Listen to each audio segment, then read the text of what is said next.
மக்கள் weatherman YouTube சேனலை பார்க்க வந்திருக்கும் அனைத்து நண்பர்களுக்கும் என் இனிய காலை வணக்கத்தை தெரிவித்துக் கொள்கிறேன். குறிப்பாக இந்த மோந்தா புயலானது சென்னைக்கு குறிப்பாக 350 கிலோமீட்டர் தொலைவில் இருக்கிறது மையம் கொண்டுள்ளது. இதன் காரணமாக அந்த எட்ஜி கரெக்டாக அந்த வெளிப்புற சுற்றுன்னு சொல்லுவாங்க, அது சென்னை மற்றும் திருவள்ளூருக்கு பயனுள்ளதாக அமைந்துள்ளது. குறிப்பாக சொல்லப்போனால் திருவள்ளூர் மாவட்டம் காட்டுப்பாக்கம் அந்த பகுதியில் ஒரு 9 சென்டிமீட்டர்லேருந்து 10 சென்டிமீட்டர் இன்றைய மழைப்பொழிவு பதிவாகியிருக்கும் என எதிர்பார்க்கப்படுகிறது. மற்றும் சென்னை அதேபோல் சென்னை எண்ணூர் சைடெலாம் ஒரு 7 சென்டிமீட்ரு அதன் சுற்றுவட்டார பகுதியில் 7 to 8 சென்டிமீட்டருக்குள்ளே பதிவாகியிருக்கிறதுக்கு வாய்ப்புள்ளது. பெரிய அளவு மழைப்பொழிவு இல்லை, இருந்தாலும் ஒரு கனமழை முதல் மிக கனமழை எச்சரிக்கை கொடுத்திருந்தோம். அதேபோல் தற்போது கனமழைக்கான 7, 8, 9 சென்டிமீட்டர் வந்துவிட்டது. மற்றும் இன்று இரவு வரைக்கும் மழைப்பொழிவானது இருக்கக்கூடும் என்பதையும் தெரிவித்துக் கொள்கிறேன். குறிப்பாக இந்த புயலானது நாளை கரையை கடக்கும் என எதிர்பார்க்கப்படுகிறது. நாளைக்கு 29ஆம் தேதி குறிப்பாக காக்கிநாடா டு விசாகப்பட்டினம் இடைப்பட்ட பகுதியில் கரையை கடக்கும் என எதிர்பார்க்கப்படுகிறது என்பதையும் தெரிவித்துக் கொள்கிறேன். இதன் காரணமாக அந்த வெளிப்புற சுற்றின் காரணமாக இந்த மழைப்பொழிவு இன்று ஒரு காலைல ஒரு 8 மணி வரைக்கும் தீவிரமாக இருக்கும். அதற்கு பிறகு குறைய ஆரம்பித்திடும், மழைப்பொழிவு குறைந்து காணப்படும் என்பதையும் தெரிவித்துக் கொள்கிறேன். இந்த மழைப்பொழிவின் காரணமாக சென்னை மற்றும் திருவள்ளூர் மாவட்டங்களுக்கு பள்ளிகளுக்கு மற்றும் இன்று விடுமுறை அறிவித்துள்ளார்கள் மாவட்ட ஆட்சியாளர்கள். மற்றும் இதற்கு அடுத்தபடியாக ராணிப்பேட்டை மாவட்டத்திற்கும் பள்ளிகளுக்கு மட்டும் விடுமுறையானது அறிவித்துள்ளார்கள். மற்றும் மீண்டும் இந்த மழை காலை வரை நீடிக்கும் சொல்லியிருக்கோம். 8 மணியில் நீடிக்கும். அந்த மழைப்பொழிவு மிதமான மழை முதல் சற்று கனமழையாக இருக்கக்கூடும். காரணமாக செங்கல்பட்டு, காஞ்சிபுரம் போன்ற மாவட்டங்களுக்கு பள்ளிகளுக்கு விடுமுறை விட அதிக வாய்ப்புள்ளது என்பதையும் தெரிவித்துக் கொள்கிறேன். இதற்கு அடுத்தபடியாக இந்த புயலானது குறிப்பாக சொல்லப்போனால் தமிழ்நாட்டுக்கு எந்த ஒரு நேரடியாக எந்த ஒரு பாதிப்பும் இருக்காதுன்னு சொல்லியிருந்தேன். ஆனால் இதை காட்டிலும் இந்த பாலாற்றில் நீர்வரத்து அதிகரிக்கும் கூடும், வெள்ளம் பெருக்கெடுத்து வரக்கூடும் என்றும் எச்சரிக்கை கொடுக்கப்படுகிறது. மற்றும் திருப்பதி, சித்தூர் போன்ற பகுதியில் கனமழை முதல் மிக கனமழையானது பதிவாகி வருகிறது என்பதையும் தெரிவித்துக் கொள்கிறேன்.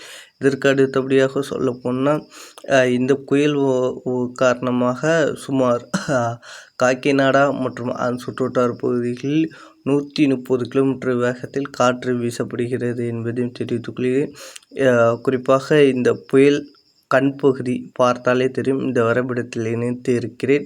இந்த கண்பகுதியை பார்த்தீங்கன்னா அந்த நடுமையம் அந்த அளவுக்கு தீவிரமாக இருக்கிறது. இந்த மழை எங்கு கொண்டு போயிட்டு பாதிக்கும் மழையாக அமையக்கூடும்னா இந்த புயல் குறிப்பாக 60 சென்டிமீட்டர் மழை அளவு இருக்கக்கூடும் என எதிர்பார்க்கப்படுகிறது.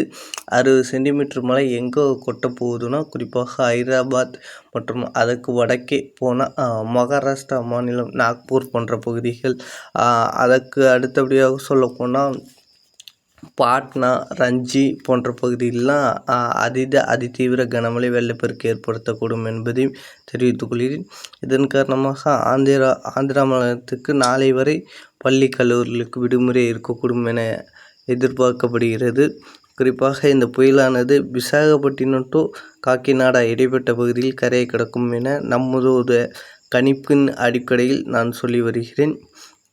குறிப்பாக இந்த புயலுக்கு வடக்கு போக மழை தீவிரம் அதிகரிக்கும். விசாகப்பட்டினத்தில் நல்ல மழைப்பொழிந்து வருகிறது. குறிப்பாக 20 சென்டிமீட்டருக்கு மேல் மழைப்பொழிவானது பெய்து வருகிறது. இதற்கு அடுத்தபடியாக சொல்லப்போனால் குறிப்பாக நாக்பூர்லாம் அதீத கனமழை இருக்கக்கூடும். நாக்பூர், ஜல்ன்பூர் மற்றும் வாரணாசி போன்ற பகுதிகள் மற்றும் இது குறிப்பாக பீகார், பாட்னா மற்றும் ரஞ்சி போன்ற பகுதிகள் மற்றும் கம்பை போன்ற பகுதியெலாம் அதீத கனமழைலாம் இருக்கக்கூடும். இதன் காரணமாக இந்த புயல் எப்போது வங்கக்கடலில் மீண்டும் ஒன்று இறங்கப் போகிறதோ அதற்கு பிறகுதான் தமிழ்நாட்டுக்கு கிழக்கு திசை காற்று திரும்பக்கூடும்.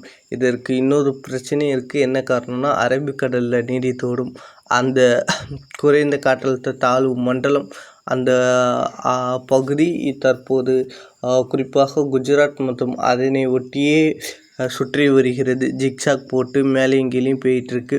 இதன் காரணமாக கிழக்கு திசை காற்று திரும்புவதில் சற்று தடைபடுகிறது. இந்த 2 சிஸ்டமும் அதாவது செயலிழக்கும் பட்சத்தில் கிழக்கு திசை காற்று திரும்பக்கூடும். குறிப்பாக நவம்பர் 5, 6 தேதிகளுக்கு இந்த 2 சிஸ்டமும் செயலிழந்திடும் என எதிர்பார்க்கப்படுகிறது. இதன் காரணமாக குறிப்பாக நவம்பர் 10ஆம் தேதி முதல் மீண்டும் அதாவது வடகிழக்கு பருவமழை மீண்டும் கிழக்கு திசை காற்று திரும்பக்கூடும். மீண்டும் மழைப்பொழிவு தீவிரப்படுத்தும் என எதிர்பார்க்கப்படுகிறது. இதன் காரணமாக குறிப்பாக அடுத்தடுத்த சுற்றில் அடுத்த மாதம் ஒரு புயல் இருக்குது. அது தமிழ்நாட்டை கரையை கடக்கும் என்பதையும் தெரிவித்துக் கொள்கிறேன். இந்த சுற்று மழைப்பொழிவு சென்னை, செங்கல்பட்டு, காஞ்சிபுரம் போன்ற பகுதிகளுக்கு ஒரு நல்ல மழைப்பொழிவாக அமையும் என எதிர்பார்க்கப்படுகிறது. மற்றும் இதற்கு அடுத்தபடியாக அடுத்த சுற்று மழைப்பொழிவு குறிப்பாக டெல்டா முதல் சென்னை வரை அடுத்த சுற்று மழைப்பொழிவானது இருக்கக்கூடும். அடுத்த நிகழ்வும் கண்காணித்து வருகிறது. எப்போது உருவாகும், எப்படி அமையும் என்பது வரக்கூடிய அறிக்கையில் இன்னொரு வீடியோவாக வெளியிடப்படும் என்பதையும் தெரிவித்துக் கொள்கிறேன். மற்றும் வடகிழக்கு பருவமழை குறித்து நாளை அதிகாலை நேரத்தில் வெளியிடப்படும் என்பதையும் தெரிவித்துக் கொள்கிறேன். இதன் காரணமாக தற்போது மழைப்பொழிவு சென்னை மற்றும் திருவள்ளூர் மாவட்டம் குறிப்பாக இந்த எண்ணூர், மீச்சேரி மற்றும் காட்டுப்பாக்கம், கும்மிடிப்பூண்டி சுற்றுவட்டார பகுதிகளுக்கு மட்டும் மிக கனமழைக்கு வாய்ப்புள்ளது என்பதையும் தெரிவித்துக் கொள்கிறேன். மற்றபடி பெரிய அளவு பாதிக்கும் மழை இருக்குமான்னு கேட்டால் இருக்காது என்பதையும் தெரிவித்துக் கொள்கிறேன். மற்றும் இதற்கு அடுத்தபடியாக ராணிப்பேட்டை மற்றும் செங்கல்பட்டு மாவட்டங்களுக்கு கனமழை இருக்கக்கூடும் என எச்சரிக்கையும் வழங்கப்படுகிறது என்பதையும் தெரிவித்துக் கொள்கிறேன். மற்றும் மக்கள் வெதர்மேன் யூடியூப் சேனலை அனைவரும் பார்ப்பவர்கள் சப்ஸ்கிரைப் பண்ணுங்கள், பெல் பட்டனை ஆளுங்கிற எனபிள் பண்ணுங்கள் மற்றும் உங்கள் நண்பர்களுக்கு உறவினருக்கும் மறக்காமல் ஷேர் பண்ணுங்கள். மற்றும் இந்த இடைவெளியை பயன்படுத்தி அறுவடை பணிகள் செய்யக்கூடியவர்கள் அறுவடை பணிகளை முடித்துக்கொள்ளுமாறு அன்புடன் கேட்டுக்கொள்கிறேன்.